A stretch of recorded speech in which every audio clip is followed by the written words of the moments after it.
How does the church address the question of what it means to be human?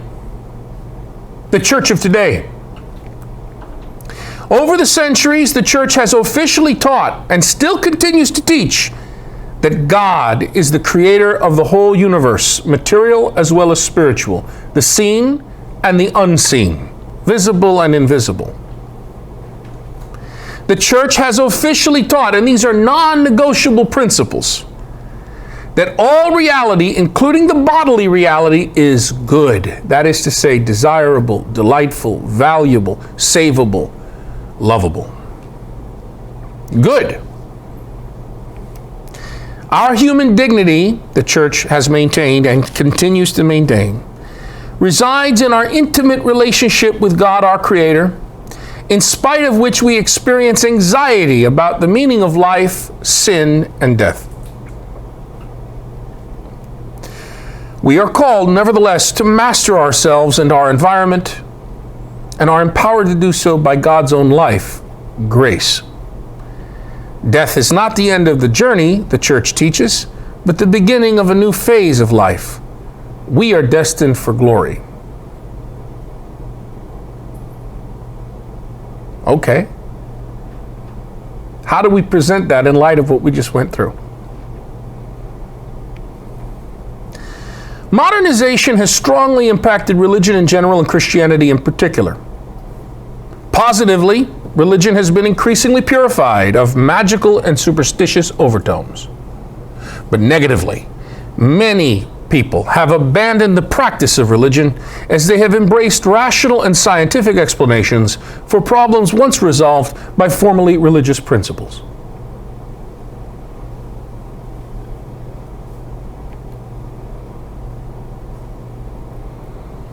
In the 1960s, Christian theology responded to the world come of age, a world that had suffered 2 world wars and vaporized cities.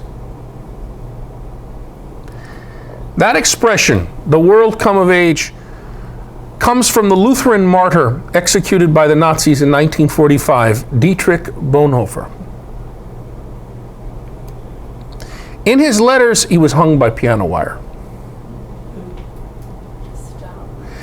In his letters and prayers from prison, Bonhoeffer argued that the world no longer takes the religious premise for granted as a principle that cannot be argued, that's non-negotiable. It does not assume that God is up there at any moment ready to intervene in human affairs like Superman, rescue and punish like Zeus with lightning bolts and hell holes opening. Today, we must learn that only a suffering God can help us. One who allows us to share the pain and the agony and the risk, the paschal riskiness of creation, and to be, like the Son of God, the man for others. The church must come of age. She must be, according to Bonhoeffer, a servant community. For Christian existence is one of freedom and social responsibility. Get to know Bonhoeffer. Bonhoeffer saw 2 great challenges of the church of today, the church of the 20th century and the church of the 21st century. To preach the lordship of Christ to a world without religion. To present, in other words, a religionless Christianity that not only makes sense, but may even be persuasive. To present a Christianity that does not confuse the faith itself with the institutions and structures of the faith, the vehicles which convey the faith. To discover a way to be a servant community in the spirit of Jesus, the suffering servant of God. In a world without religion, what is to be the place of the church? Can the church continue to appeal to humankind as if the world were in some perpetual foxhole with bullets and mortars whizzing overhead? Our situation has been forever changed by science and technology. We cannot go back. We can no longer ascribe divine wrath to every thunderclap, lightning bolt, hurricane, and earthquake.